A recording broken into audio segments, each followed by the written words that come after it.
महाभारत का वह पल जब खुद भगवान कृष्ण डर गए थे। महाभारत में एक ऐसा योद्धा था जो एक ही दिन में पांडव और कौरव दोनों को समाप्त कर सकता था, जिसका ज्ञान न पांडवों को था न कौरवों को। लेकिन श्री कृष्ण जानते थे, अगर यह योद्धा युद्ध भूमि में उतरा तो न पांडव बचेंगे न कौरव। इसलिए श्री कृष्ण को स्वयं उसे रोकना पड़ा। महाभारत का युद्ध एक ऐसा धर्म युद्ध जहां दुनिया के सबसे महान योद्धा आमने सामने थे।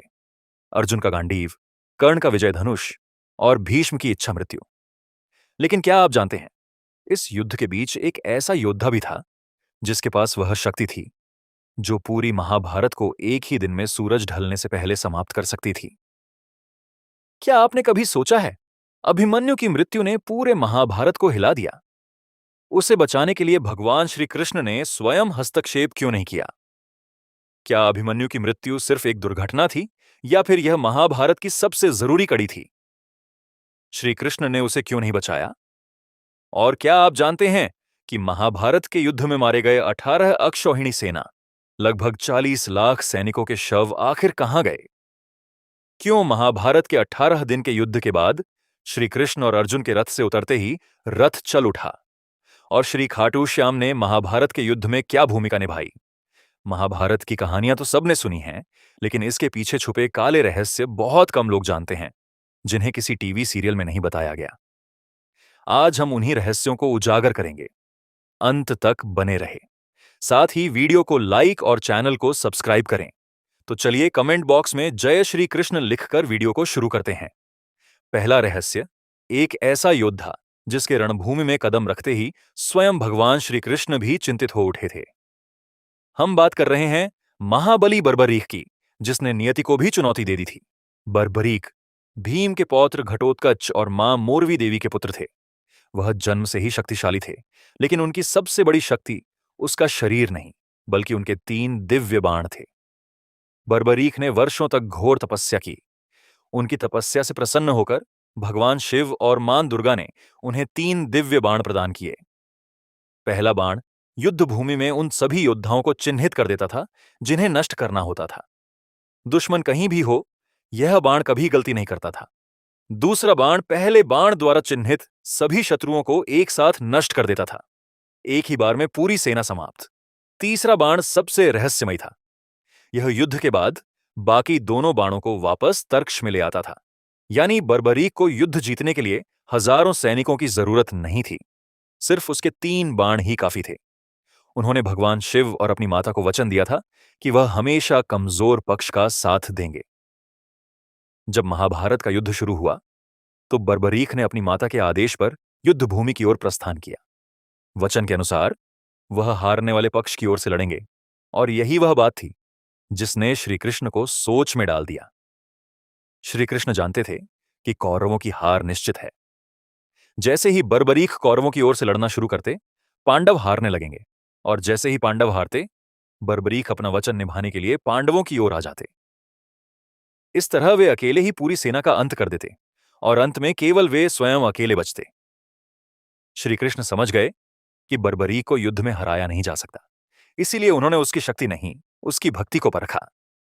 कृष्ण एक ब्राह्मण का भेष धरकर बर्बरीक के सामने आए और उनकी शक्ति की परीक्षा ली। उन्होंने कहा, अगर तुम इतने ही वीर हो तो इस पीपल के पेड़ के हर पत्ते को एक ही बाण से छेद कर दिखाओ। बर्बरीक ने चुनौती स्वीकार की।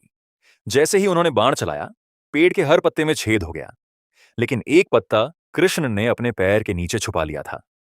बर्बरीक का बाण कृष्ण के पैर के पास आकर रुक गया।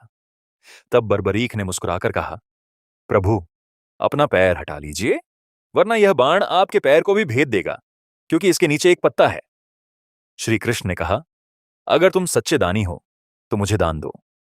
बर्बरीक बोला, जो चाहे प्रभु। धर्म की रक्षा के लिए श्री कृष्ण ने बर्बरीक से दान में उनका शीश मांग लिया। बर्बरीक समझ गए कि यह कोई साधारण ब्राह्मण नहीं है। बर्बरीक एक पल भी नहीं रुके। उन्होंने अपना शीश श्री कृष्ण के चरणों में अर्पित कर दिया।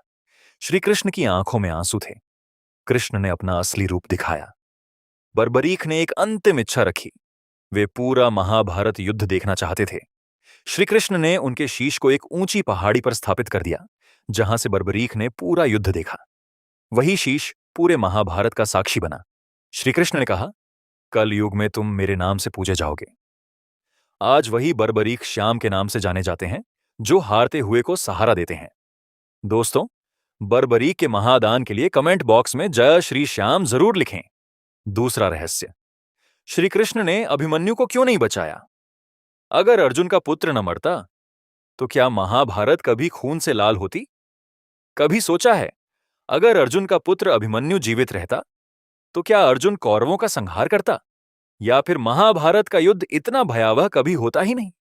आज की कहानी सिर्फ एक योद्धा की मृत्यु नहीं है, यह कहानी है एक पिता के टूटने की और इतिहास के बदलने की। महाभारत के युद्ध में एक ऐसा दिन आया जिसे इतिहास सबसे काला दिन कहता है। उस दिन जयद्रथ को मिला हुआ भगवान शिव का वरदान सक्रिय हुआ। वरदान ये था, एक दिन के लिए तुम 4 पांडवों को रोक सकोगे, अर्जुन को छोड़कर। और वही हुआ। अर्जुन और श्री कृष्ण युद्ध भूमि से दूर ले जाए गए। चारों पांडव जयद्रथ द्वारा रोके गए और चक्रव्यूह के सामने अकेला खड़ा था अभिमन्यु। और वही हुआ। अर्जुन और श्री कृष्ण युद्ध भूमि से दूर ले जाए गए। चारों पांडव जयद्रथ द्वारा रोके गए और चक्रव्यूह के सामने अकेला खड़ा था अभिमन्यु, एक 16 साल का बालक। अभिमन्यु जानता था चक्रव्यूह में प्रवेश करना आता है, लेकिन बाहर निकलना नहीं। फिर भी उसने कहा, अगर मैं नहीं गया तो धर्म कौन बचाएगा? और वह चक्रव्यूह में प्रवेश कर गया, अकेला घिरा हुआ, थका हुआ। 7 महारथियों ने एक साथ हमला किया। नियम टूटे, धर्म गिरा और अभिमन्यु मारा गया। अब सवाल उठता है, श्री कृष्ण ने अभिमन्यु को क्यों नहीं बचाया? क्या वह महाभारत के लिए हानिकारक था? नहीं, अभिमन्यु कभी हानिकारक नहीं था। वह अर्जुन का पुत्र था, धर्म का दीपक था, लेकिन उसका जीवित रहना कुछ अधर्मियों को उनके कर्मों का फल नहीं लेने देता। श्री कृष्ण जानते थे, अगर अभिमन्यु बच गया तो अर्जुन, भीष्म पितामह अपने वंश के सबसे बड़े पिता तुल्य, द्रोणाचार्य अपने गुरु जिनसे धनुर्विद्या सीखी, कृपाचार्य कुलगुरु और पूजनीय आचार्य को कभी नहीं मार पाते। अभिमन्यु की मृत्यु ने अर्जुन को योद्धा नहीं बनाया, उसने अर्जुन के भीतर एक पिता को जगा दिया और उसी दिन अर्जुन ने संहार किया। तीसरा महाभारत का सबसे भयावह रहस्य, कृष्ण और अर्जुन के उतरते ही रथ क्यों जल उठा? महाभारत का युद्ध समाप्त हो चुका था। 18 दिन, लाखों योद्धा, असंख्य दिव्य अस्त्र शस्त्र, कुरुक्षेत्र की धरती अब केवल रक्त, राख और मृत्यु के सन्नाटे की साक्षी थी। युद्ध के बाद भगवान श्री कृष्ण और अर्जुन अपने रथ पर खड़े थे। वही रथ जिसने भीष्म के अजय बाण सहे, कर्ण के दिव्य अस्त्र झेले, द्रोणाचार्य और अश्वत्थामा जैसे महाविनाशकारी योद्धाओं की प्रलंकारी शक्तियां देखीं। लेकिन आश्चर्य की बात यह थी कि इतना भयंकर युद्ध झेलने के बाद भी उस रथ पर एक भी खरोंच नहीं थी। अर्जुन के मन में प्रश्न उठा। उन्होंने श्री कृष्ण से कहा, हे माधव, इतने विनाशकारी युद्ध के बाद भी यह रथ सुरक्षित कैसे है? भगवान श्री कृष्ण ने कहा, पार्थ, पहले तुम रथ से उतर जाओ। अर्जुन को कारण समझ नहीं आया, लेकिन उन्होंने श्री कृष्ण की आज्ञा मानी। अर्जुन रथ से उतर गए। फिर जैसे ही श्री कृष्ण रथ से नीचे उतरे, पूरा रथ अचानक आग की लपटों में घिर गया। क्षण भर में वह रथ धधकती अग्नि में जल उठा। कुछ ही पलों में जिस रथ ने 18 दिन तक युद्ध को सहा था, वह राख में बदल चुका था। अर्जुन स्तब्ध रह गए। उन्होंने कांपती आवाज में पूछा, प्रभु, जो रथ युद्ध में नहीं जला, वह अब क्यों भस्म हो गया? तभी अर्जुन समझ गए कि अगर श्री कृष्ण इस रथ पर नहीं होते तो यह कब का नष्ट हो जाता। श्री कृष्ण ने इस रथ को समय से पहले नष्ट होने नहीं दिया। फिर श्री कृष्ण ने सबसे भयावह सत्य कहा, पार्थ, अगर तुम पहले रथ से नहीं उतरते और मैं यह रथ छोड़ देता तो यह अग्नि तुम्हें भी भस्म कर देती। युद्ध में अर्जुन को नहीं, बल्कि उस रथ को बचाने वाला कोई और नहीं, स्वयं भगवान श्री कृष्ण थे। और यही कारण है कि महाभारत केवल योद्धाओं की कथा नहीं, यह उस शक्ति की कहानी है जो दिखाई नहीं देती, लेकिन सब कुछ संभाले रहती है। चौथा रहस्य, कुरुक्षेत्र की धरती रक्त से लाल हो चुकी थी। चारों ओर केवल टूटे हुए अस्त्र शस्त्र, रथों के अवशेष और मृत्यु की गूंज थी। लेकिन असली रहस्य युद्ध के दौरान नहीं, युद्ध के बाद शुरू होता है। और क्या आप जानते हैं कि महाभारत के युद्ध में मारी गई 18 अक्षौहिणी सेना, यानी लगभग 40 लाख योद्धाओं के शव आज तक एक रहस्य बने हुए हैं। 18 दिन तक धरती कांपती रही, खून की नदियां बहीं, लेकिन युद्ध के बाद कुरुक्षेत्र में उन लाखों शवों का कोई स्पष्ट प्रमाण नहीं मिलता। इतिहास पूछता है, क्या ये शव जलाए गए? क्या इन्हें नदियों में बहा दिया गया? या फिर क्या समय ने खुद इस महायुद्ध के सबूत मिटा दिए? महाभारत ग्रंथ में वर्णन मिलता है कि युद्ध खत्म होने के बाद पांडवों, धृतराष्ट्र और अन्य राजाओं ने मिलकर मृत सैनिकों का अंतिम संस्कार कराया था। कुछ सैनिकों के शव नदी में बहा दिए गए। पांचवां रहस्य, पांडवों में सबसे छोटे भाई सहदेव के पास एक अद्भुत शक्ति थी, त्रिकालदर्शी ज्ञान। वे भूत, वर्तमान और भविष्य तीनों को देख सकते थे। शास्त्रों और ज्योतिषीय परंपराओं के अनुसार सहदेव जानते थे कि कुरुक्षेत्र युद्ध में क्या होगा, कौन मरेगा और अंत में किसकी विजय होगी। एस्ट्रोसिज और कई कथाओं में उल्लेख मिलता है कि सहदेव युद्ध के हर दिन की घटनाएं पहले से जानते थे, फिर भी वे हर सभा में मौन रहे। कहा जाता है कि श्री कृष्ण ने सहदेव को एक कठोर शर्त दी थी, यदि उन्होंने भविष्य का रहस्य किसी को भी बताया तो उसी क्षण उनकी मृत्यु हो जाएगी। यह शाप नहीं, बल्कि धर्म की रक्षा के लिए लगाया गया नियम था, ताकि युद्ध अपने नियत मार्ग पर चले और हर योद्धा अपने कर्मों का फल स्वयं भोगे।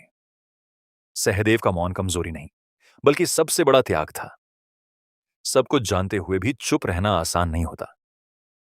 यही कारण है कि सहदेव महाभारत के सबसे रहस्यमय पात्रों में गिने जाते हैं। एक ऐसा योद्धा जिसने भविष्य देखा, लेकिन उसे बदलने का अधिकार नहीं पाया।